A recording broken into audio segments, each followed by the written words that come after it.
ಇವತ್ತು ಸಿಂಪಲ್ಲಾಗಿ ಈಸಿಯಾಗಿ ಮತ್ತು ಹೆಲ್ತಿಯಾಗಿರೋವಂಥ ಒಂದು ಲಂಚ್ ಬಾಕ್ಸ್ ರೆಸಿಪಿನ ಶೇರ್ ಮಾಡ್ತಾ ಇದ್ದೀನಿ.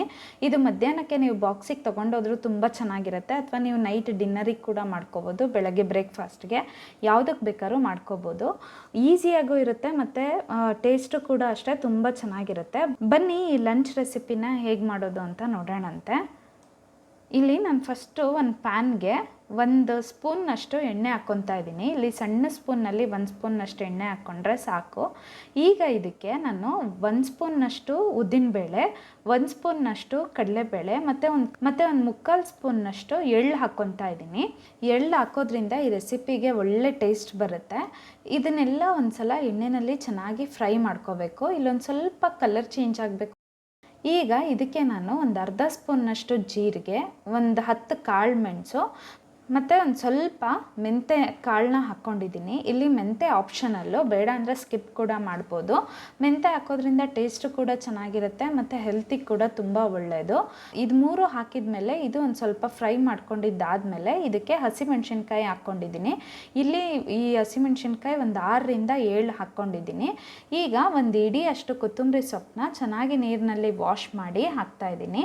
ನೋಡಿ, ಕೊತ್ತಂಬರಿ ಸೊಪ್ಪಿನ ನೀರಿನ ಅಂಶ ಹೋಗೋ ತನಕ ಇದನ್ನು ಒಂದು ಸ್ವಲ್ಪ ಫ್ರೈ ಮಾಡ್ಕೋಬೇಕು. ಇಲ್ಲಿ ನೀರಿನ ಅಂಶ ಕೂಡ ಹೋಗುತ್ತೆ ಮತ್ತು ಕಲರ್ ಕೂಡ ಚೇಂಜ್ ಆಗುತ್ತೆ. ಈಗ ಇದಕ್ಕೆ ಒಂದು ಸ್ವಲ್ಪ ಹುಣಸೆಹಣ್ಣು ಹಾಕ್ತಾ ಇದ್ದೀನಿ. ಇಲ್ಲಿ ಹುಣಸೆಹಣ್ಣು ಇಲ್ಲ ಅಂತ ಅಂದರೆ ನೀವು ನಿಂಬೆಹಣ್ಣು ಕೂಡ ಯೂಸ್ ಮಾಡ್ಕೋಬೋದು. 2 ಹಾಕಿದ್ರೂ ಟೇಸ್ಟು ತುಂಬ ಚೆನ್ನಾಗಾಗುತ್ತೆ. ಇದಕ್ಕೆ ನೀವು ಕೊತ್ತಂಬರಿ ಚಿತ್ರಾನ್ನ ಅಥವಾ ಕೊತ್ತಂಬರಿ ರೈಸ್ ಅಂತ ಏನು ಬೇಕಾದರೂ ಹೇಳ್ಬೋದು. ನೋಡಿ, ಇದೆಲ್ಲ ಫ್ರೈ ಆಗಾದಮೇಲೆ ಒಂದು ಸ್ವಲ್ಪ ತಣ್ಣಗಾದ್ಮೇಲೆ ನಾನು ಇದನ್ನು ಒಂದು ಮಿಕ್ಸರ್ ಜಾರ್ಗೆ ಹಾಕ್ಕೊತಾ ಇದ್ದೀನಿ. ಇದನ್ನೆಲ್ಲ ಮಿಕ್ಸರ್ ಜಾರ್ಗೆ ಹಾಕ್ಕೊಂಡ್ಬಿಟ್ಟು ನುಣ್ಣಗೆ ಪೇಸ್ಟ್ ಮಾಡ್ಕೋಬೇಕು. ಇದೊಂದು ಪೇಸ್ಟು ನೀವು ನೈಟೇ ಮಾಡಿಟ್ಕೊಂಡ್ರಿ ಅಂತ ಅಂದರೆ ಬೆಳಗ್ಗೆ ಲಂಚ್ ಬಾಕ್ಸು ಒಂದು 5 ನಿಮಿಷದಲ್ಲಿ ಆಗೋಗ್ಬಿಡುತ್ತೆ. ನೋಡಿ, ಈ ರೀತಿ ಚೆನ್ನಾಗಿ ನುಣ್ಣಗೆ ರುಬ್ಕೊಂಡು ಇಟ್ಕೋಬೇಕು. ಈಗ ಅದೇ ಬಾಣಲಿಗೆ ನಾನು ಒಂದು 2-3 ಸ್ಪೂನ್ನಷ್ಟು ಎಣ್ಣೆ ಹಾಕ್ಕೊತಾ ಇದ್ದೀನಿ. ಎಣ್ಣೆ ಒಂದು ಸ್ವಲ್ಪ ಕಾದ ಮೇಲೆ ಇದಕ್ಕೆ ನಾನು 1 ಬೌಲಷ್ಟು ಶೇಂಗಾ ಬೀಜನ ಹಾಕ್ಕೊತಾ ಇದ್ದೀನಿ. ಇಲ್ಲಿ ಶೇಂಗಾ ಬೀಜ ಜೊತೆಗೆ ನೀವು ಗೋಡಂಬಿ ಕೂಡ ಹಾಕ್ಕೋಬೋದು. ಈ ಶೇಂಗಾ ಬೀಜನ ಚೆನ್ನಾಗಿ ಎಣ್ಣೆನಲ್ಲಿ ಫ್ರೈ ಮಾಡಿಕೊಂಡು ಕಲರ್ ಚೇಂಜ್ ಆಗೋ ತನಕ ನಾನು ತೆಗೆದಿಡ್ಕೊತಾ ಇದ್ದೀನಿ.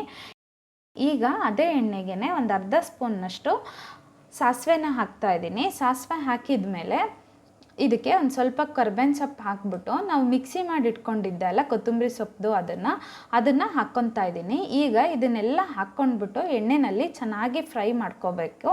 ನೋಡಿ, ಈ ರೆಸಿಪಿನ ನೀವು ಮಾಡಿ ಇಟ್ಕೊಂಡ್ರೆ ಒಂದು ವಾರದ ತನಕ ಫ್ರಿಜ್ಜಲ್ಲಿ ಇಡ್ದಲೇ ಹೊರಗಡೆನೇ ಇಟ್ಕೊಂಡು ಯೂಸ್ ಮಾಡ್ಕೋಬೋದು. ಈಗ ಇದಕ್ಕೆ ರುಚಿಗೆ ತಕ್ಕಷ್ಟು ಉಪ್ಪು ಹಾಕ್ತಾ ಇದ್ದೀನಿ ಮತ್ತು ಒಂದು ಸ್ವಲ್ಪ ಅರಿಶಿನ ಪುಡಿ ಕೂಡ ಹಾಕ್ತಾ ಇದ್ದೀನಿ.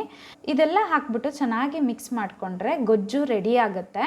ಈ ಗೊಜ್ಜು ತಣ್ಣಗಾಗೋ ಅಷ್ಟೊತ್ತಿಗೆ ನಾನಿಲ್ಲಿ ಬಾಳೆಕಾಯಿ ಫ್ರೈಗೂ ರೆಡಿ ಮಾಡ್ಕೊತಾ ಇದ್ದೀನಿ. ನೋಡಿ, ಈಗ ರೌಂಡ್ ಹೆಚ್ಚಿರೋಂಥ ಬಾಳೆಕಾಯಿಗೆ ರುಚಿಗೆ ತಕ್ಕಷ್ಟು ಉಪ್ಪು ಹಾಕ್ಕೊತಾ ಇದ್ದೀನಿ.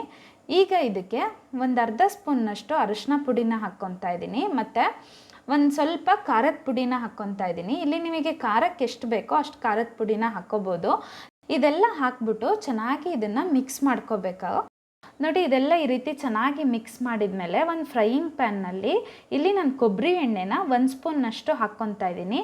ಬಾಳೆಕಾಯ್ದು ಏನೇ ರೆಸಿಪಿ ಆದರೂ ನೀವು ಕೊಬ್ಬರಿ ಎಣ್ಣೆ ಯೂಸ್ ಮಾಡಿ ಮಾಡೋದ್ರಿಂದ ಟೇಸ್ಟು ತುಂಬ ಚೆನ್ನಾಗಿರುತ್ತೆ.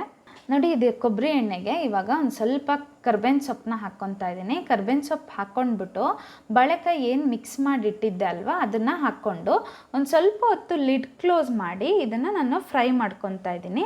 ನೋಡಿ, ಇದು ರೆಸಿಪಿ ಅಂತೂ ತುಂಬ ಈಸಿ, ಒಂದು 5ರಿಂದ 10 ನಿಮಿಷದಲ್ಲಿ ಆಗೋಗ್ಬಿಡುತ್ತೆ. ಇವಾಗ ಲಿಡ್ ಕ್ಲೋಸ್ ಮಾಡಿ ಒಂದು 5 ನಿಮಿಷ ಆದಮೇಲೆ ತೆಗೆದುಬಿಟ್ಟು ಚೆಕ್ ಮಾಡ್ತಾ ಇದ್ದೀನಿ ಬೆಂದಿದೆಯೋ ಇಲ್ಲೋ ಅಂತ ಹೇಳ್ಬಿಟ್ಟು. ನೋಡಿ, ಎಷ್ಟು ಚೆನ್ನಾಗಿ ಬಾಳೆಕಾಯಿ ಕೂಡ ಬೆಂದಿದೆ. ಬಾಳೆಕಾಯಿ ಫ್ರೈ ಕೂಡ ರೆಡಿ ಆಗಿದೆ. ಬಾಳೆಕಾಯಲ್ಲಿ ತುಂಬ ಫೈಬರ್ ಕಂಟೆಂಟ್ ಇರೋದ್ರಿಂದ ಇದು ಹೆಲ್ತಿಗೆ ಕೂಡ ಒಳ್ಳೆಯದು. ಈಗ ಆ ಗೊಜ್ಜು ಕೂಡ ತಣ್ಣಗಾಗಿತ್ತು. ಈಗ ಅದಕ್ಕೆ ಅನ್ನ ಹಾಕಿ ಮಿಕ್ಸ್ ಮಾಡ್ಕೊತಾ ಇದ್ದೀನಿ. ಇದೆಲ್ಲ ಚೆನ್ನಾಗಿ ಮಿಕ್ಸ್ ಮಾಡಿದ್ದಾದಮೇಲೆ ನಾನು ಶೇಂಗಾ ಬೀಜ ಫ್ರೈ ಮಾಡಿ ಇಟ್ಕೊಂಡಿದ್ನಲ್ಲ, ಅದನ್ನು ಕೂಡ ಹಾಕ್ಬಿಟ್ಟು ಮಿಕ್ಸ್ ಮಾಡ್ಕೊತಾ ಇದ್ದೀನಿ. ಒಂದು ಟೇಸ್ಟಿಯಾಗಿ ಮತ್ತು ಹೆಲ್ತಿಯಾಗಿ ಈಸಿಯಾಗಿ ಮಾಡೋವಂಥ ಲಂಚ್ ಬಾಕ್ಸ್ ರೆಸಿಪಿ ರೆಡಿಯಾಗಿದೆ. ನಾನು ಇವತ್ತಿನ ಬಾಕ್ಸಿಗೆ ರೈಸು, ಬಾಳೆಕಾಯಿ ಫ್ರೈ ಮತ್ತು ಒಂದು ಸ್ವಲ್ಪ ಕಾರ್ನ್ನ ಬೇಯಿಸಿ ಇಟ್ಕೊಂಡಿದ್ದೀನಿ. Thanks for watching.